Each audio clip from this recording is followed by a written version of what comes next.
ஹரிஷ் கல்யாண் மற்றும் MS பாஸ்கர் நடிப்பில் விறுவிறுப்பான பார்க்கிங் திரைப்படம் இப்போது உங்கள் டிஸ்னி பிளஸ் ஹாட்ஸ்டாரில். 36 வருட அனுபவம், 23 கிளைகள் கொண்ட சுற்றுலா நிறுவனம் ஸ்ரீ முருகன் டிராவல் ஏஜென்சி. தொடர்புக்கு ஸ்ரீமுருகன்டிராவல்.com. குறைந்த விலை, நிறைந்த தரம், தங்கள் தேவைகள் அனைத்தும் ஒரே இடத்தில். ஜெயச்சந்திரன். செந்தில் பாலாஜி அதே மாதிரி பொன்முடி வழக்கு ரெண்டுமே அடுத்த கட்டத்துக்கு நகர்ந்துகிட்டே இருக்கு. இவர்கள் எல்லாம் சிறைக்கு போகணும். செந்தில் பாலாஜி இப்போ சிறையில் இருக்கிறாரு. ஆனால் அவர் அந்த ஜாப் ஸ்கேம் கேஸில் ரொம்ப முக்கியமாக தண்டனைக்கு உள்ளாகும். ட்ரையல் நடந்து தண்டனைக்கு உள்ளாவது ரொம்ப ரொம்ப முக்கியமான ஒன்று. தண்டனை பெற்றால்தான் மக்களுக்கு ஒரு நம்பிக்கை வரும். அதே நேரத்தில் பொது ஊழியர்களுக்கு ஒரு பயம் வரும். நம்மளும் பண்ணுவோம், நாளைக்கு இதான் நிலைமை. EDயை பொறுத்தவரை நான் என்ன பார்க்குறேன்னா, ஒரு இன் பிரின்சிபல் ஒரு பிரச்சனை இருக்குது EDயில். ட்ரையல்லையே நாங்கள் எவ்வளோ நாள் ட்ரையலே நடத்தாமலேயே நாங்கள் ஒருவரை எவ்வளவு நாள் வேணாலும் சிறையில் வைக்கலாம் என்பது இன் பிரின்சிபல் தவறான ஒரு விஷயம். பொன்முடி அவர்கள் பார்த்தீங்கன்னா சுப்ரீம் கோர்ட்டில் இந்த தண்டனையை நிறுத்தி வைக்கணும் அப்படின்னு சொல்லி மேல்முறையீடுக்கு போயிருக்காங்க. ஹைகோர்ட்டோடைய ஆர்டரையே கம்ப்ளீட்டாக ஸ்டே பண்ணிட்டாங்க அப்படின்னு சொன்னால் ஸ்டில் அவங்க போட்டியிடுறதுக்கான வழி இருக்கும். என்ன செஞ்சா நீங்கள் சொல்கிறீங்க? இப்போது ஹைகோர்ட் ஆர்டரை ஸ்டே பண்ணிட்டாங்க சுப்ரீம் கோர்ட்டு அப்படின்னு சொன்னால், அந்த தண்டனை நிறுத்தி வைத்து விட்டார்கள் அப்படின்னு சொன்னால், அப்போது அவங்களுக்கு அதற்கான வாய்ப்புகள் கூட இருக்கலாம். செந்தில் பாலாஜி அப்போது ஜாமீன் கிடைப்பதற்கான ஒரு சூழல் வரக்கூடிய நாட்களில் நடக்கும் அப்படின்னு நீங்கள் நினைக்கிறீங்களா? இல்லை, நான் அப்படி நடப்பதற்கான வாய்ப்புகள் மிக குறைவு. இந்த மாதத்தில் நீதிபதி ஆனந்த் வெங்கடேசன் அந்த MP MLAக்களான விசாரணை நான் பண்ண போகிறேன் அப்படிங்கிற தகவலை சொல்லியிருந்தாங்க. 6 முன்னாள் அமைச்சர்கள் மற்றும் இன்னாள் அமைச்சர்கள் இருக்கிறாங்க. இப்போ நீங்கள் பார்த்தீங்கன்னா KKSSR, Thangam Thennarasu, Ponmudi, I Periyasamy, Valarmathi, OPS, இந்த 6 பேருடைய கிரிமினல் ரிவிஷன் பெட்டிஷனும் வர இருக்கு. அப்போ இந்த 6 பேருமே பார்த்தீங்கன்னா சட்டவிரோத வழியில தான் அவங்க அந்த ட்ரையல் கேஸில் டிஸ்சார்ஜ் ஆகி வெளியே வந்திருக்கிறாங்க. இளம்பாக்கம் பேருந்து நிலையம் கட்டினதுல முறைகேடு நடந்திருக்கு. சங்கர் அவர்கள் ஒரு புகார், சவுக்கு சங்கர் ஒரு புகாரும் கொடுத்திருக்கிறாருங்கிறத நான் பார்த்தேன். அதுல என்ன சொல்றாங்க, இந்த புகார்கள்லாம் அறப்போர் இயக்கத்திலிருந்து வரும்னு பார்த்தோம். ஆனா சவுக்கு சங்கர் இந்த இடத்துல முந்திக்கிட்டாரு. என்ன காரணம்? சவுக்கு சங்கர் அவர்களுக்கு இதற்கான ஆதாரங்கள் கிடைத்திருக்கிறது, அவர் செஞ்சிருக்கிறார், நல்ல விஷயம். அவர் என்ன செஞ்சு சொல்றாருன்னா, சிங்கிள் பிட்டாக இது போடப்பட்டிருக்கிறது அப்படின்றாரு. அப்போ அது ஒரு பிரச்சனை தானே. BVG அப்படிங்கிற ஏதோ ஒரு நிறுவனத்திற்கு ஆப்ரேஷன் மெயின்டெனன்ஸ்க்கு சிங்கிள் பிட்டாக அது போடப்பட்டிருக்கிறது அப்படின்னு சொல்றாங்க. சிங்கிள் பிட்டா நீங்க எப்படிங்க கொடுப்பீங்க?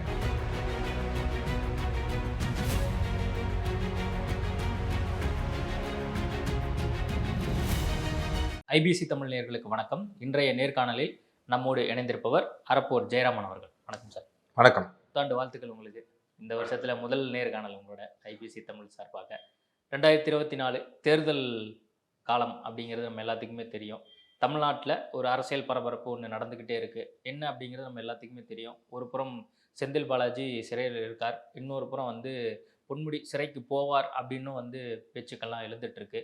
தமிழ்நாடு அரசியல் களத்தை நீங்கள் தொடர்ந்து பார்த்துட்டே இருப்பீங்க. பல்வேறு தரப்பட்ட RTI மூலயமா பல்வேறு தகவலை நீங்கள் மக்களுக்கும் அரசாங்கத்துக்கும் நீங்கள் என்ன பண்ணுறீங்க அப்படிங்கிறது எல்லாமே பார்த்துட்டே இருப்பாங்க. இந்த 2 விவகாரத்தை நீங்கள் எப்படி பார்க்குறீங்க? செந்தில் பாலாஜி அதே மாதிரி பொன்முடி வழக்கு ரெண்டுமே அடுத்த கட்டத்துக்கு நகர்ந்துக்கிட்டே இருக்குது. எப்படி பார்க்குறீங்க? இல்லை, நகரணும். அதை அனைத்தும் அடுத்த கட்டத்திற்கு நகர்ந்து இவர்கள் எல்லாம் சிறைக்கு போகணும். செந்தில் பாலாஜி இப்போ சிறையில் இருக்கிறாரு. ஆனால் அவர் அந்த ஜாப் ஸ்கேம் கேஸில் ரொம்ப முக்கியமாக தண்டனைக்கு உள்ளாகணும். ட்ரையல் நடந்து தண்டனைக்கு உள்ளாவது ரொம்ப ரொம்ப முக்கியமான ஒன்று. அதே போல் பொன்முடி வழக்கிலும் பார்த்தீங்கன்னா ஏற்கனவே தண்டனை கொடுக்கப்பட்டு விட்டது. இப்போ அவங்க சுப்ரீம் கோர்ட் அப்பீலுக்காக ஒரு 30 நாள் கால அவகாசம் கொடுக்கப்பட்டிருக்கிறது. அதனால் அதுவும் சுப்ரீம் கோர்ட்டும் விரைவாக அதை விசாரித்து முடிக்க வேண்டியது ரொம்ப முக்கியமானது அப்படிங்கிறத நம்ம பார்க்குறோம். அது மீண்டும் பல ஆண்டுகள் இழுக்காமல் இது சீக்கிரமாக முடித்து இவர்கள் எல்லாம் சிறைக்கு போக வேண்டியவர்கள் தான் சிறைக்கு உடனடியாக அனுப்பப்பட வேண்டும், தண்டனை பெற்று. அதுதான் அது எவ்வளோ சீக்கிரம் நடக்குதோ. இது மாதிரி மக்கள் பணத்தை திருடுபவர்கள், ஊழல் செய்பவர்கள், இந்த மாதிரி இருக்கக்கூடியவர்கள் எல்லாம் தண்டனை பெற்றால்தான் மக்களுக்கு ஒரு நம்பிக்கை வரும். அதே நேரத்தில் பொது ஊழியர்களுக்கு ஒரு பயம் வரும். நம்மளும் பண்ணுவோம், நாளைக்கு இதான் நிலைமை, நம்ம ஊழல் செய்தால் இதான் நிலைமை, லஞ்சம் வாங்கினால் இதான் நிலைமை அப்படிங்கிறது மற்றவர்களுக்கு ஒரு பயம் ஏற்படுத்தணும். அப்போ அந்த பயம் ஏற்படுத்துவது என்பது என்றோ ஒரு நாள் ஜெயலலிதா அவர்களுடைய வழக்கு, அதற்கு பிறகு பல ஆண்டுகள் கழித்து ஒரு வழக்குன்னு இல்லாமல் இது அடுத்தடுத்து நிறைய அரசியல்வாதிகள் அவர்கள் வந்து தண்டனை பெற்றால்தான் ஒரு பயம் ஏற்படும் மற்றவர்களுக்கெல்லாம். அப்போ அந்த மாதிரி உடனடியாக இந்த தீர்ப்புகள் எல்லாம் வர வேண்டும். ட்ரையல்லாம் டே டு டே பேசிஸில் நடக்க அந்த கடைசி தீர்ப்பு வரும்பொழுது தான் மக்களுக்கு பரவாயில்ல, இதெல்லாம் இந்த ஜுடிஷியல் சிஸ்டமில் இது வந்து வேகமாக நடக்கும்ன்ற நம்பிக்கை வரும். இன்னைக்கு அன்ஃபார்ச்சுனேட்லி அது நடக்கிறது இல்லை. இன்னும் இல்ல இப்போ நீங்க இன்ஃபேக்ட் ட்ரையல் ஆரம்பிக்கல. இல்ல நம்பிக்கை அளிக்கக்கூடிய ஒரு நடவடிக்கையா இதை பார்க்கலாமா? இடி எடுத்திருக்கக்கூடிய விஷயமோ அல்லது பொன்முடி தரப்பாக நடவடிக்கையோ அது நம்பிக்கைக்குரிய ஒரு விஷயமா போயிட்டு இருக்கு அப்படின்னு கூட இதை பார்க்கலாமா? ஏடியை பொறுத்தவரை நான் என்ன பார்க்குறேன்னா, ஒரு இன் பிரின்சிபல் ஒரு பிரச்சனை இருக்கு இடியில். என்னன்னா அவங்களுக்கு இருக்கக்கூடிய பவர்ஸ், அந்த பவர் வந்து மற்ற சட்டங்கள் போல் இல்லாமல் ட்ரையல்லையே நாங்கள் எவ்வளோ நாள் ட்ரையலே நடத்தாமலேயே நாங்கள் வந்து ஒருவரை எவ்வளவு நாள் வேணாலும் சிறையில் வைக்கலாம் என்பது வந்து இன் பிரின்சிபல் தவறான ஒரு விஷயம். ஏனென்றால் இன்னைக்கு செந்தில் பாலாஜி உள்ள இருக்கிறது ஒரு பெரிய பிரச்சனையாக தெரியாது. ஏன்னா அவர் ஊழல் செய்தவர்ங்கிறது நாட்டுக்கு தெரிந்ததாக இருக்கலாம். ஆனால் நிறைய நல்லவர்களும் இதை பயன்படுத்தி அவங்க இன்னைக்கு எதிர்க்கட்சி மீது தான் அந்த இடியோடைய தாக்குதலே நடக்குது. அப்போது அவர்கள் என்னென்ன ட்ரையலே நடத்தாமலேயே நாளைக்கு 5 வருடம் கழித்து 10 வருடம் கழித்து அவங்க நிரபராதின்னு கூட நிரூபிக்கப்படலாம் யாரோ ஒருவர். ஆனால் அதற்காக இந்த ஒரு 4 வருஷம் 5 வருஷம் அவங்க வந்து சிறையில் ட்ரையலே நடக்காமல் உள்ளே வச்சுருந்தாங்க அப்படின்னு சொன்னால் அதுவே ஒரு பெரிய தண்டனை. அதனால அந்த பவர் வந்து தவறானது. இப்போ உதாரணத்துக்கு மற்ற சட்டங்களில் எப்படி இருக்கும்னா, இன்வெஸ்டிகேஷன் நேரத்தில் கைது பண்ணலாம். அவங்க வந்து இன்ஃப்ளூயன்ஸ் பண்ணுறாங்க, கேஸை இன்ஃப்ளூயன்ஸ் பண்ணக்கூடிய இடத்துல இருக்கிறாங்க, அவர்கள் வெளியே இருந்தாங்கன்னா ஃபேராக ஒரு விசாரணை நடக்காது அப்படின்னு சொன்னால் நீங்கள் கைது பண்ணலாம். ஆனால் கைது பண்ணி 60 நாட்களுக்குள்ளே நீங்கள் குற்றப்பத்திரிகையை தாக்கல் செய்யணும். அப்படி தாக்கல் செய்ய தவறிட்டீங்க அப்படின்னு சொன்னால் அவங்களுக்கு பெயிலுங்கிறது ரைட்டாக மாறும். ஸோ இந்த மாதிரி விஷயங்கள் எல்லாம் மற்ற சட்டங்களில் இருக்குது பார்த்தீங்களா, அது வந்து இதுலேயும் இருந்தால் தான் சரியாக இருக்கும். ஸோ அது வந்து பிரச்சனையாக இருக்கிறது. அதனால் இன்றைக்கி இடியை வந்து ஒரு ஒரு ஹென்ச்மேன் மாதிரி மத்திய அரசு பயன்படுத்துது அப்படிங்கிறதுலாம் எனக்கு மாற்றுகிறது கிடையாது. பட் அது வந்து அப்படி தான் பண்ணுறாங்க. ஆனால் இந்த வழக்குகளை பொறுத்த வரைக்கும் இப்போ பொன்முடி வழக்கோ எடுத்தீங்கன்னா, செந்தில் பாலாஜி அவர்கள் வழக்கோ எடுத்தீங்கன்னா, அந்த வழக்குகளில் அவர்கள் வந்து லஞ்சம் பெற்றதற்கான தெளிவான ஆதாரங்கள் எல்லாம் முன்வைக்கிறாங்க. அதே மாதிரி பொன்முடி வழக்கில் வருமானத்துக்கு அதிகமான சொத்து குவித்தது, அவருடைய மனைவியுடைய சொத்தை வந்து அவரோட சொத்தோட சேர்க்கக்கூடாது என்று லோவர் கோர்ட் சொன்னது அபத்தமான ஒரு விஷயம். அது இரண்டும் இன்ஃபேக்ட் நாங்கள் கேண்டிடேட்லாம் அனலைஸ் பண்ணும்போது 80% சொத்துக்கள் வந்து மனைவியுடைய பேரில் தான் பெரும்பாலும் அரசியல்வாதிகள் சேர்க்கிறார்கள். அப்போது அவர்களுடைய சொத்தையும் சேர்த்து தான் பார்க்கணும். ரெண்டாவது, அவங்களுக்கு ஃபைனல் ஆப்பர்ச்சுனிட்டி கொடுத்த பிறகு தான் அவங்க இன்கம் டேக்ஸில் போய் அந்த எல்லா வருஷத்துக்கும் சேர்த்து ஃபைல் பண்ணுறாங்க. அப்போது ஒன்ஸ் நீங்கள் வருமானத்துக்கு அதிகமாக இவ்வளோ கூச்சிருக்கிறீங்கன்னு சொன்னதுக்கு பிறகு, இல்லை எனக்கு வருமானம் அதிகமாக வந்ததுன்னு சொல்லி அதுக்கு பிறகு போய் இன்கம் டேக்ஸில் ஃபைல் பண்ணுறது அப்படிங்கிறத நீங்கள் எப்படி ஒரு ஆவணமாக எடுத்துக்க முடியும் கேஸில்? அப்போ நாளைக்கு வந்து என்ன வேணால் கேஸ் போட்டாங்கன்னா எனக்கு நீங்கள் சொல்லி எவ்வளோ வருமானம் அதிகமாக குவிச்சான்னு நாங்கள் சொல்கிறீங்களோ அதுவும் என் வருமானம் தான் சொல்லி நான் போய் இன்கம் டேக்ஸில் ஃபைல் பண்ணிட்டு என்னை கேஸ்லேருந்து விடுவீங்கன்னு கேட்க முடியும் யார் வேணாலும். அப்போ நீங்கள் இது வந்து தவறான ஒன்று. ஸோ கரெக்டாக தான் ஹைகோர்ட் வந்து அந்த ஸ்டாண்ட் எடுத்திருப்பதாக எனக்கு ஆர்டர் படிக்கும்போது தெரிகிறது. ஸோ சுப்ரீம் கோர்ட்லேயும் அது விரைவாக விசாரித்து தீர்ப்பு வர வேண்டும் அப்படிங்கிறது. அதான் இப்போ பொன்முடி அவர்கள் வந்து பார்த்தீங்கன்னா சுப்ரீம் கோர்ட்டில் வந்து இந்த தண்டனையை நிறுத்தி வைக்கணும் அப்படின்னு சொல்லி மேல்முறையீடுக்கு போயிருக்காங்க. இப்போ ஒருவேளை வந்து தண்டனை நிறுத்தி வச்சுட்டாங்க அப்படின்னா அவர் வந்து தொடர்ந்து அரசியல்வாதியாக வேணால் பயணிக்கலாமே தவிர அவர் வந்து போட்டியிட முடியாது அப்படிங்கிற ஒரு விஷயம் தான் இருக்கும். இது வந்து மக்களுக்கு என்ன மாதிரியான ஒரு மெசேஜை கொடுக்கும்னு நீங்கள் நினைக்கிறீங்க? அவர் வந்து அரசியல்வாதியாக தொடரலாம் ஆனால் போட்டியிட முடியாது அப்படிங்கிற ஒரு சூழல் தான் இருக்கும். ஆமாம், அது சுப்ரீம் கோர்ட் என்ன மாதிரி ஆர்டர் கொடுக்குறாங்க அப்படிங்கிறத பொறுத்து தான் இருக்க போகுது.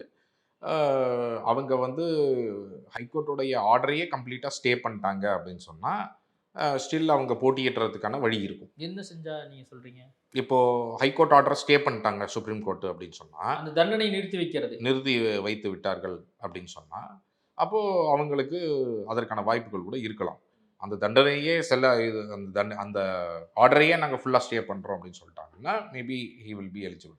ஸோ அது வந்து என்ன பண்ண போகிறாங்க சுப்ரீம் கோர்ட்டு, எந்த பார்ட்டை, இல்லை நாங்கள் வந்து வெறும் தண்டனை பார்ட்டை தான் நிறுத்தி வைக்கிறோம் அப்படின்னு சொன்னாங்கன்னா ஸ்டில் கன்விக்ஷன் இருக்குது அப்படின்னு சொன்னால் அவரால் கண்டினியூ பண்ண முடியும். ஸோ என்ன பண்ண போகிறாங்க அப்படிங்கிறது நமக்கு கரெக்டாக தெரியாது. ஸோ நம்ம அதை பார்த்தா தான் நமக்கு தெரியும் சுப்ரீம் கோர்ட் என்ன முடிவு எடுக்கிறாங்க அப்படிங்கிறது. பட் அல்டிமேட்லி என்னன்னா உச்சநீதிமன்றம் இது போன்ற வழக்குகளில் வந்து விரைவாக இப்போ எம்பி எம்எல்ஏ கேசஸில் உச்சநீதிமன்றம் தான் சொல்லியிருக்கு 1 வருட காலத்திற்குள் அதை முடித்து இவர்களை வந்து வழக்குகள் எல்லாம் முடிக்கப்பட வேண்டும் அப்படின்னு சொல்லிட்டு. அப்போ பொன்முடியுடைய வழக்கு இப்போ வருது அப்படின்னு சொன்னால் உடனடியாக அதை முடிப்பதற்கான வழிகளை வந்து உச்சநீதிமன்றம் செய்யணும். அவங்க இன்னைக்கு ஸ்டே கொடுத்தா கூட 1 மாதம் 2 மாத காலத்திற்குள்ள அந்த வழக்கை விசாரித்து அவங்க முடிச்சிடணும். அவங்க அதுக்கு காலம் தாழ்த்தக்கூடாது, பல வருடங்கள் இழுக்கக்கூடாது. அதுதான் ரொம்ப முக்கியமானது. அதான் இப்போ பொன்முடி வழக்கு என்ன நடக்குதுங்கிறது நம்ம உச்சநீதிமன்றத்தில் பார்ப்போம். செந்தில் பாலாஜிக்கு ஜாமீன் கிடைக்குமா கிடைக்காதா அப்படிங்கிறத பற்றி தொடர்ந்து பேசிகிட்டே இருக்காங்க. நீங்கள் இடியினுடைய அதிகாரத்தை பற்றியும் நீங்கள் பேசுனீங்க. செந்தில் பாலாஜி அப்போது ஜாமீன் கிடைப்பதற்கான ஒரு சூழல் வரக்கூடிய நாட்களில் நடக்கும் அப்படின்னு நீங்கள் நினைக்கிறீங்களா? இல்லை, நான் அப்படி நடப்பதற்கான வாய்ப்புகள் மிக குறைவு. ஏனென்றால் அது எப்போ நடக்கலாம் அப்படின்னா, உச்சநீதிமன்றம் வந்து என்ஃபோர்ஸ்மெண்ட் டைரக்டரேட்டுடைய பவர்ஸை வந்து ஸ்ட்ரைக் டவுன் பண்ணாதான் அது நடக்கும். உச்சநீதிமன்றம் வந்து என்ஃபோர்ஸ்மெண்ட் டைரக்டரேட்டுடைய பவர்ஸை வந்து ஃபஸ்ட்டு ஸ்ட்ரைக் டவுன் பண்ணியாகணும். அவர்கள் வந்து ட்ரையல் நடத்தாமலேயே பல நாட்கள் இந்த மாதிரி வந்து எவ்வளவு ஆண்டுகள் வேணாலும் யாரை வேணுமானாலும் உள்ளே வைக்கலாம் அப்படிங்கிற அந்த சட்டம் அப்படிங்கிறது வந்து சரியானது கிடையாது. அந்த இன்டர்பிரிட்டேஷனுங்கிறது சரியானது கிடையாதுன்னு நான் நினைக்கிறேன். ஸோ அதனால் வந்து உச்சநீதிமன்றம் வந்து அது வந்து ஒரு லிபர்ட்டிக்கு எதிரான விஷயம் அப்படிங்கிறத பார்த்து அவங்க இடியுடைய பவர்ஸை வந்து குறைத்தாக வேண்டும். அது வந்து இன் லைன் வித் கான்ஸ்டிடியூஷன் கொண்டு வந்தாகணும். அப்படி தெரியாது, அது எப்போ நடக்கும்னே தெரியாது.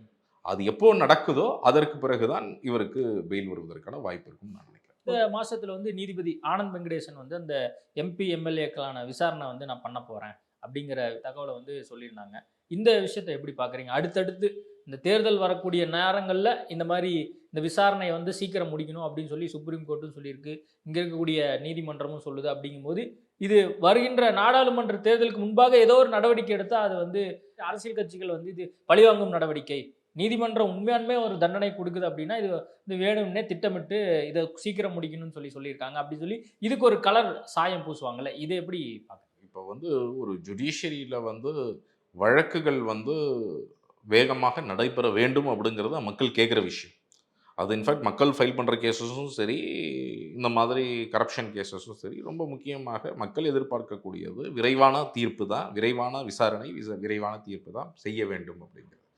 அது செய்யும் பொழுது அனைத்து தரப்பினரையும் கேட்டு அந்த தீர்ப்புகள் வந்து வரணும் அப்படிங்கிறது தான். கால அவகாசம் அனைவருக்கும் கொடுக்கப்பட வேண்டும், அது யாராக இருந்தாலும். இப்போ கிரிமினல் ரிவிஷன் பெட்டிஷனாக அது எடுக்கப்பட்டிருக்கிறது உயர் நீதிமன்றத்தில். அதில் இந்த 6 முன்னாள் அமைச்சர்கள் மற்றும் இன்னாள் அமைச்சர்கள் வந்து இருக்கிறாங்க. இப்போ நீங்கள் பார்த்தீங்கன்னா KKSSR, தங்கம் தென்னரசு, பொன்முடி, ஐ பெரியசாமி, வளர்மதி, OPS, இந்த 6 பேருடைய கிரிமினல் ரிவிஷன் பெட்டிஷனும் வர இருக்கு. அப்போ இந்த 6 பேருமே பார்த்தீங்கன்னா சட்டவிரோத வழியில் தான் அவங்க வந்து அந்த ட்ரையல் கேஸில் டிஸ்சார்ஜ் ஆகி வெளியே வந்திருக்கிறாங்க. அப்போ அந்த சட்டவிரோத வேலைகளை ரொம்ப தெளிவாக குறிப்பிட்டு தான் இப்போ நீங்கள் KKSSR இவர் நீங்கள் பார்த்தீங்க அப்படின்னு சொன்னால் அவங்க ஃபைனல் க்ளோஷர் ரிப்போர்ட்னு சட்டத்திலேயே இல்லாத ஒரு வகையில் அடிஷ்னலாக இன்வெஸ்டிகேஷன் பண்ணணும்னு போய் வேறு ஒரு செக்ஷனில் இல்லாத ஒரு செக்ஷனில் போய் அவங்கள டிஸ்சார்ஜ் பண்ணியிருக்கிறாங்க ஃபைல் பண்ணி. இது சட்டவிரோதமானது. இப்போ நீங்கள் பொன்முடி அவர்களே பார்த்தீங்கன்னா ஒரு கோர்ட்லேருந்து இன்னொரு கோர்ட்டுக்கு டிரான்ஸ்ஃபர் பண்ணது அப்படிங்கிறதே ஹைகோர்ட் நீதிபதிகளே 2 பேர் அதை செஞ்சுருக்கிறாங்க அட்மினிஸ்ட்ரேட்டிவ் ஆர்டர் மூலமாக. அது நீங்கள் வந்து ஒரு கேஸ் ஃபைல் பண்ணி தான் பண்ண முடியும், அது சட்டவிரோதமானது. அப்போ இது எல்லாமே சட்டவிரோதமான வழியில் தான் இவர்கள் எல்லாருமே டிஸ்சார்ஜ் ஆயிருக்கிறாங்களே தவிர யாருமே ட்ரையல் நடத்த இறுதியில் டிஸ்சார்ஜ் செய்யல. அதான் இப்போ சட்டவிரோதமாக இவங்க எல்லாம் வந்து பண்ணியிருக்காங்க. அப்போ இதோடைய ஆர்டர் இந்த இடத்துல என்ன ஒரு டவுட்னா, இப்போ எலெக்ஷன் நடக்குது, எலெக்ஷனுங்கும் போது எல்லாமே கிராஸ் செக் பண்றாங்க. அப்போ இது எல்லாமே செக் பண்ணாம தான் வந்து இவங்களை வேட்பாளரை அறிவிக்கிறது தொடங்கி எல்லாமே நடந்திருக்கா அப்படிங்கிற கேள்வி இந்த இடத்துல வருது இல்லை? இல்லை, இப்போ ஒட்டுமொத்தமா அந்த சிஸ்டத்தையே நம்ம வந்து கேள்விக்குள்ளாக்குறோம், ஒரு சந்தேகத்தை ஏற்படுத்த ஒரு இடத்துக்கு நம்ம வந்து தள்ளப்படுறோம்ல. ஆமாம், இந்த சிஸ்டம் இது மக்களுக்கு ஏற்கனவே இருக்கிறத வெறுத்து போய் தான் மக்கள் இருக்கிறாங்க. மக்களுக்கு வந்து இப்போ இந்த லஞ்ச ஒழிப்புத்துறை இந்த மாதிரி ஒரு வேலையை செய்திருக்கிறது கூட்டு சதியில். இப்போ இதில் யார் இருக்கிறாங்க? அமைச்சர், லஞ்ச ஒழிப்புத்துறை, கீழமை நீதிமன்ற நீதிபதிகள், அப்புறம் உயர் நீதிமன்றத்திலையும் ஒரு 2 நீதிபதிகள். இவர்கள் எல்லாருடைய ஒவ்வொரு வழக்குலையும் இவங்களுடைய ஒரு கூட்டு சதி சட்டவிரோத வேலைகள் வந்து தெளிவாக தெரிகிறது. அப்போ இந்த மாதிரி ஒரு வேலையின் மூலமாக இவங்களை டிஸ்சார்ஜ் பண்ணியிருக்காங்கன்னும் போது எல்லாருக்குமே இன்னைக்கு நீங்கள் ஜுடிஷியரி வந்து புனிதமானதுன்னு நீங்கள் பேசலாம். ஆனால் ஜுடிஷியரிக்குள்ளே இந்த மாதிரி அழுக்கு இருக்குது அப்படிங்கிறது மக்கள் எல்லாருக்கும் தெரியும். கேஸ் போடுற எல்லாருக்கும் தெரியும். எப்படி அங்கே நீதிபதிகள் என்ன குவாலிட்டியில் உட்கார்ந்துருக்கிறாங்க அப்படிங்கிறதெல்லாம் தெரியும். இப்பொழுது ஆனந்த் வெங்கடேஷ் போன்றவர்கள்லாம் அபூர்வமானவர்கள். அங்கே உட்கார்ந்து அவர் வந்து சுவமூட்டமாக எடுத்திருக்கிறாரு அப்படின்னு சொன்னால் அது பாராட்ட வேண்டியது. சட்டவிரோத அந்த நீதிமன்றத்திலேயே கீழமை நீதிமன்றங்கள் செய்த தவறையே அவர் வந்து சுட்டி காண்பித்து இருக்கிறார். அப்போ இன்னைக்கு வந்து அது மீது நடவடிக்கை எடுக்கும்போது தான் மக்களுக்கு நாளைக்கு நம்பிக்கை வரும் இந்த ஒரு நீதித்துறை மேலே. இன்னைக்கு இவர் எடுக்கக்கூடிய நடவடிக்கைகள் மூலமாக இப்போ இந்த 6 வழக்குகளும் மீண்டும் ட்ரையலுக்கு போகணும். மீண்டும் ட்ரையலுக்கு இவங்களை டிஸ்சார்ஜ் பண்ணது தப்பு அப்படின்னு சொல்லி ஆர்டர் போடப்பட்டு மீண்டும் இவர்கள் எல்லாம் ட்ரையலை ஃபேஸ் பண்ணுவாங்க. உடனே இதில் வந்து ஒன்றும் இவங்க குற்றவாளிங்கிற தீர்ப்பு வரப்போவது கிடையாது. ஏன்னா அது கிடையாது. இவர் எடுத்திருக்கிற கிரிமினல் ரிவிஷன் பிடிஷன் என்ன, அவங்களை டிஸ்சார்ஜ் பண்ணது தப்புங்கிறது தான். அப்போது டிஸ்சார்ஜ் பண்ணது தப்புன்னும் போது என்ன ஆகும்னா, டிஸ்சார்ஜ் பண்ணது தப்புன்னும் போது திரும்ப அந்த ட்ரையல் கோர்ட்டில் கேஸ் வந்து கண்டினியூ ஆகும், ட்ரையல் வந்து கண்டினியூ ஆகும். இவங்களை மீண்டும் வந்து அந்த கேஸ்லேருந்து டிஸ்சார்ஜ் பண்ணது தப்புன்னு ஒரு ஆர்டர் மட்டும் போட்டு. அப்போ அதுதான் இந்த அடுத்த சில மாதங்களில் நம்ம இந்த வழக்குகளில் 6 பேர் மீதும் எதிர்பார்க்கலாம். ஜனவரி மாதத்தில் இன்னொரு பேசுபொருளாக இப்போதைய வரைக்கும் மாறி இருக்கிறது என்னன்னா, அந்த சென்னையில் புதிதாக ஒரு பேருந்து நிலையம், கிளம்பாக்கம் பேருந்து நிலையம் வந்து கட்டினதில் முறைகேடு நடந்திருக்கு அப்படின்லாம் வந்து செய்தியாளர் கேள்வி கேட்குறாங்க. சேகர் பாபு சொல்கிறார் அந்த மாதிரிலாம் எதுவுமே நடக்கலைங்க அப்படின்னு சொல்கிறாங்க. அதேமாரி இந்த க்ளீன் பண்ணுற விஷயத்தில் 15 வருஷம் வந்து டெண்டர் வந்து கொடுக்கப்பட்டிருக்கு, அதுவும் கடைசி நேரத்தில் வந்து கொடுக்கப்பட்டிருக்கு. அதில் ஏதாவது ஒரு பிரச்சனை வந்துடும், அதன் காரணமாக இவங்க முன்னாடியே வந்து பேருந்து நிலையத்தை வந்து திறந்துட்டாங்க அப்படிங்கிற பல்வேறு சர்ச்சைகள் நடந்துகிட்டு இருக்கு. இதை அறப்போர் இயக்கம் எப்படி பார்க்குது? கன்ஸ்ட்ரக்ஷனில் ஆரம்பத்திலிருந்து அதில் நிறைய பிரச்சனைகள் வந்து நம்ம பார்த்துட்டு இருக்கிறோம். ஒன்று வந்து மழை நீர் வடிகால் சரியில்லைன்னாங்க. அவர் சேகர் பாபுவே சொன்னார் அது திட்டமிடாமல் பண்ணாங்க கடந்த ஆட்சின்னு சொல்லிலாம் சொன்னார். பட் ரீசெண்டாக ஐ திங்க் நேத்திக்கு வந்து சங்கர் அவர்கள் ஒரு புகார், சவுக்கு சங்கர் வந்து ஒரு புகாரும் கொடுத்துருக்கிறாருங்கிறத நான் பார்த்தேன். அதில் என்ன இல்லை, நாங்கள் என்ன சொல்கிறாங்க, எதிர்பார்த்தோம்னா இந்த புகார்கள்லாம் வந்து அறப்போர் இயக்கத்திலேருந்து வரும்னு பார்த்தோம். ஆனால் சவுக்கு சங்கர் இந்த இடத்துல முந்திக்கிட்டாரு. என்ன காரணம்? யார் கொடுத்தா என்ன, யார் தவறுகள் எங்கே நடந்தாலும் இது போன்ற அறப்போர் இயக்கம் மட்டும் இல்லை, பல பேர் வந்து வெளியே வந்து புகார்கள் கொடுக்கணும். எங்கெல்லாம் தவறுகள் நடக்கிறதோ அங்கெல்லாம் பல பேர் வந்து அதை வந்து பார்த்து புகார்கள் கொடுக்கணும். நம்ம எந்த ரேஸ்லையும் இல்லை, நம்ம எல்லாரும் வந்து சமூகத்தை மாற்றக்கூடிய இடங்கள்ல தானே இருக்கிறோம். இல்லை, அதாவது அறப்போர் இயக்கம் வந்து சிஎம்டிஏ பற்றியோ அல்லது வந்து இங்கே இருக்கக்கூடிய சென்னை மாநகராட்சியை பற்றியோ அமைச்சர்கள் பற்றியோ வந்து விமர்சனம் பண்ணுறதுலையோ அல்லது வந்து அவங்க பண்ணக்கூடிய முறைகேடுகளை பற்றி பேசுறதுல எந்த தயக்கமே காட்டினதில்லை. பட் இந்த ஒரு விஷயம் வந்து அறப்போர் இயக்கத்துக்கு தெரியாமல் போயிடுச்சா? நம்ம ஒரு விஷயத்தை எடுக்கணும்னா கிட்டத்தட்ட ஒரு 6 மாதத்துலேருந்து 1 வருஷம் ஆகும். நமக்கு வந்து எல்லா ஆவணங்களும் கிடைத்த பிறகு தான் நம்ம வந்து அது ஒரு புகாராகவே பதிவு செய்வோம். அப்போ நிறைய விஷயங்கள்ல நம்ம வந்து வேலை செஞ்சிட்டு இருப்போம். ஆனால் வந்து முழுமையான ஆதாரங்கள் நமக்கு வந்து வந்திருக்காது. ஸோ அந்த மாதிரி வந்து ஒரு சில விஷயங்களை எங்கெல்லாம் ஆதாரம் முழுமையாக நமக்கு கிடைக்கிறதோ அதில் நம்ம புகார் கொடுக்குறோம். ஸோ இப்போ இதில் வந்து சவுக்கு சங்கர் அவர்களுக்கு இதற்கான ஆதாரங்கள் கிடைத்திருக்கிறது, அவர் செஞ்சிருக்கிறார், நல்ல விஷயம். அவர் என்ன செஞ்சு சொல்கிறாருன்னா, ஒரு சிங்கிள் பிட்டாக இது போடப்பட்டிருக்கிறது அப்படின்றாரு. அப்போ அது ஒரு பிரச்சனை தானே. பிவிஜி அப்படிங்கிற ஒரு ஏதோ ஒரு நிறுவனத்திற்கு ஆப்ரேஷன் மெயின்டெனன்ஸ்க்கு சிங்கிள் பிட்டாக அது போடப்பட்டிருக்கிறது அப்படின்னு சொல்கிறாங்க. சிங்கிள் பிட்டாக நீங்கள் எப்படிங்க கொடுப்பீங்க? நீங்கள் ஃபினான்ஷியல் பிட்டில் ஒரே ஒரு ஆள் இருக்கிறாரு, அதுவும் கன்செஷனர். இது வந்து என்ன கன்செஷனர் அக்ரிமெண்ட்டு? இது என்ன சொல்கிறாங்கன்னா, ஒரு 2,40,00,000 ரூபாய் தான் அவங்க கன்செஷனரில் கோட் பண்ணியிருக்கிறதா சொல்கிறாரு. வேற அவங்களுக்கு வரக்கூடிய வருமானம் வந்து 47 கோடியோ வரும் அளவிற்கு அங்கே இருக்கிறது. அப்போது நீங்கள் டெண்டர் டிரான்ஸ்பரன்சி சட்டத்துடைய அடிப்படை என்னென்னா போட்டி. அதோட அப்ஜெக்டிவே என்ன இருக்குன்னா, ஃபஸ்ட்டு பேஜ்லேயே நீங்கள் பார்த்தீங்கன்னா அதோடைய அப்ஜெக்டிவே என்னென்னா காம்படிஷனை அதிகப்படுத்துவது. இந்த சட்டத்தின் மூலமாக ஒரே ஒருத்தர் மட்டும் கொட்டேஷன் கொடுத்தாருன்னா அதில் போட்டி என்பது 0. அவர் சொல்கிறது தான் விலை. அதனால தான் இது இந்த சட்டத்துக்கு எதிரானது. அப்போது ஒருவர் மட்டும்தான் போட்டி போடுறாருன்னா அரசாங்கம் அந்த டெண்டரை கேன்சல் பண்ணிவிட்டு மறு டெண்டர் போட்டிருக்கும். ஒரு அரசாங்கத்துக்கு மக்கள் மீது இன்ட்ரெஸ்ட் இருக்கணும். இதுலேருந்து நம்ம இப்படி போடுறோன்னா ஒரு நிறுவனம் வந்து செய்கிறாங்கன்னா அந்த நிறுவனம் நல்லா வேலை செய்யணும், தரமாக வேலை செய்யணும். ஸோ அந்த இடத்துல வந்து க்ளீனாக நல்லா ப்ராப்பராக ஆப்ரேட் ஆகணும், ஸ்மூத்தாக நடக்கணும். 2வது இதன் மூலமாக அந்த நிறுவனம் நியாயமான ப்ராஃபிட்டை எடுக்கணும். பட் இதையெல்லாம் தாண்டி அரசுக்கு இருக்க வேண்டிய ரொம்ப முக்கியமானது என்னென்னா, இதன் மூலமாக நமக்கு வரக்கூடிய வருமானம் 1 பைசா கூட குறையக்கூடாது. இது மக்களுக்கான பணம். இந்த பணத்தை வந்து இப்போ அரசுக்கு வந்து எவ்வளோ கன்செஷனர் அமௌண்ட்டாக வருகிறதோ அது மேக்ஸிமமாக இருக்கணும். இப்போ ஒரு ஒரு ப்ரைவேட் கம்பெனி வந்து அங்கே நீங்கள் கிளீனிக் ஆப்ரேட் கொடுக்க போகிறீங்கன்னா அஃப்கோர்ஸ் அவங்க ஒரு சர்டன் பர்சன்டேஜ், ஒரு 7-8%, 10% இது மாதிரி ப்ராஃபிட் எடுத்துகிட்டு தான் அவங்க செய்வாங்க. அது நியாயமானதாக இருக்கணும். அப்போ அது எப்படி நியாயங்கிறத என்ஷூர் பண்ணுவீங்க? காம்படிஷன் இருக்கணும். 5 பேர் 10 பேர் போட்டி போடணும். இன்னைக்கு இது ஒரு ஸ்பெஷலைஸ்டு விஷயம் கிடையாது. என்னது, இப்போ நீங்கள் ஒரு ஆப்பிள் ஃபோன் இல்லை, ஒரு சில ஃபீச்சர் ஆப்பிள் ஃபோனில் மட்டும்தான் இருக்கும். அது ஒரு ஸ்பெஷலைஸ்டு ஃபீச்சர், வேறு ஃபோனில் அது இருக்காது அப்படின்னு சொல்லலாம். ஆனால் நீங்கள் வந்து ஒரு பஸ் ஸ்டாண்டில் நின்றுட்டு ஆம்னி பஸ்ஸா 150 ரூபா கொடுப்பா, இந்த பஸ்ஸா 25 ரூபா கொடுப்பா. இந்தியாவில் எவ்வளோ பேரால் இதை பண்ண முடியும்? நூற்றுக்கணக்கான பிஸ்னஸ் ஹவுசஸ்னால இந்த வேலையை பண்ண முடியுமா? ஹவுஸ் கீப்பிங், அந்த இடத்த தொடச்சி சுத்தம் பண்ணுறது எவ்வளோ பேரால் பண்ண முடியும்? நூற்றுக்கணக்கான நிறுவனங்களால் செய்ய முடியுமா?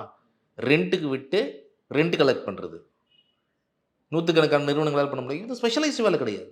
அப்போ இந்த மாதிரி ஒரு டெண்டரில் ஒரே ஒருவர் பங்கெடுக்கிறாருன்னா என்ன அர்த்தம்? புரியுதுங்களா? ஸோ இது வந்து ஒரு ஊழலுக்கு வழிவகை செய்யக்கூடியது. சிங்கிள் டெண்டர் அப்படிங்கிறதே அந்த ஊழலுக்கு வழிவகை செய்யக்கூடியது. அண்ட் அதில் ஒரு பெரிய லாஸ். இப்போது ஒருத்தர், நீங்கள் 5 பேர் இருந்தீங்கன்னா ஒருத்தர் 2.5 கோடின்னு சொல்லலாம், ஒருத்தர் 10 கோடின்னு சொல்லலாம், ஒருத்தர் 15. ஒரு நிறுவனம் என்ன சொல்லும், நான் உங்களுக்கு 35 கோடி ரூபா தரேன், 47 கோடி ரூபாயில் இருக்குது, நான் 40 கோடி ரூபா தரேன்னு கூட ஒரு நிறுவனம் சொல்லலாம். எனக்கு 47 கோடி ரூபா வருமானம் வர வாய்ப்பு இருக்குது, நான் 40 கோடி அரசாங்கத்துக்கு தரேன், நான் 7 கோடி வச்சுக்கிறேன் ப்ராஃபிட்னு. So it depends on the institution. So யாருக்கு வந்து அவங்களுக்கான லாபத்தை அவங்கவுங்க ஃபிக்ஸ் பண்ணிப்பாங்க. ஒருத்தர் 5% ப்ராஃபிட் போதுன்னு யோசிப்பாங்க, ஒருத்தர் 10% ப்ராஃபிட் வேணும்னு யோசிப்பாங்க. ஸோ அதை கேட்டாற்போல் காம்படிஷன் நடக்கும் பொழுது தான் உங்களுக்கு தரமான ஆட்கள் குறைந்த ப்ராஃபிட் எடுத்துகிட்டு அரசுக்கு பெரிய அளவில் வருமானம் வரக்கூடியது கிடைக்கும். அப்போ அதை வந்து இந்த அரசு இதில் தவறு இருக்குது. அப்போ இதில் ஒரு முறைகேடு நடந்திருக்கிறது, ஒரு முகாந்திரம் தெள்ள தெளிவாக தெரிகிறது. அப்போது இது it requires a probe, it requires an investigation. அது செய்தாக. ஓகே, நம்ம பொறுத்து பார்க்கலாம். இன்னும் நிறைய தகவல் வர வேண்டியது இருக்குது. அப்போது அது தொடர்பாக நம்ம விரிவாக பேசுவோம். நேர்காணல் கொடுத்ததுக்கு மிக்க நன்றி. நன்றி. ஹரிஷ் கல்யாண் மற்றும் MS பாஸ்கர் நடிப்பில் விறுவிறுப்பான பார்க்கிங் திரைப்படம் இப்போது உங்கள் டிஸ்னி பிளஸ் ஹாட்ஸ்டாரில். 36 வருட அனுபவம், 23 கிளைகள் கொண்ட சுற்றுலா நிறுவனம் ஸ்ரீ முருகன் டிராவல் ஏஜென்சி. தொடர்புக்கு SreeMuruganTravel.com. குறைந்த விலை, நிறைந்த தரம், தங்கள் தேவைகள் அனைத்தும் ஒரே இடத்தில். ஜெயச்சந்திரன்.